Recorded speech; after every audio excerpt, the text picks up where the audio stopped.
All right, welcome to today's Tech Talk Tuesday. And for today's discussion, we're gonna be talking about the ignition system on the classic Mopars. So on my Challenger, I was having this problem where I start the car, go for a drive, stop somewhere, shut it off. Then when I come back to start it, sometimes it would start, sometimes it wouldn't start. And it would just drive me nuts. And I figured it's just the starter relays failing. And I talked to people in the community and everyone was saying the same thing, that the modern starter relays are junk and you just got to keep spares in the car.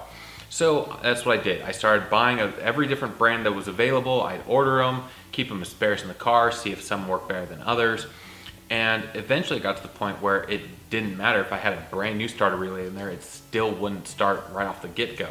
And so I went ahead and installed a starter bypass button so that way I could just basically hotwire the car, and that solved the problem, kind of. I mean, it got the car started, but it just treated the symptom. So I was still racking my head about what could be causing this problem. Why would this situation be this way? You can't have all starter relays just be bad out of the get-go. I mean, they've got to be working. So I was finally, one day, I was at a Classic Mopar event talking to some friends, and one of them asked me, he said, "Have you tried replacing the ignition box?" I said, "No, how could that be a factor?" They said, "If an ignition box is going bad, it won't let the car start." And I was like, that's so weird. I'd never heard that before. But I was like, well, I've got spare boxes. I'll go and swap it out and see if that solves my problem.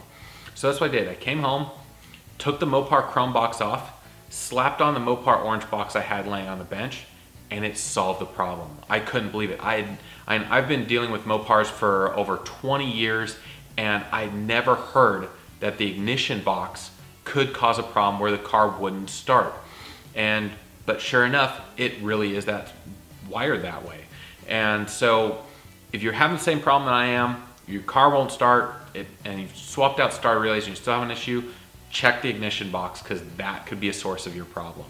And if anybody knows how that came to be or any more details on that, I'd love to know your thoughts on it. Go ahead and put those comments down below, because I definitely read all of those and would really interested to understand the logic and science behind how that box is wired and why it works that way. But that's today's Tech Talk Tuesday. I hope you found this video useful and helpful as always, and if you did, go ahead and hit that like button, give us a thumbs up. And if you don't want to miss a single one of my video uploads in the future, go ahead and smash that subscribe button down below and ring the notification bell as well, so that way YouTube notifies you of any uploads that I do in the future. And I will see you in the next video.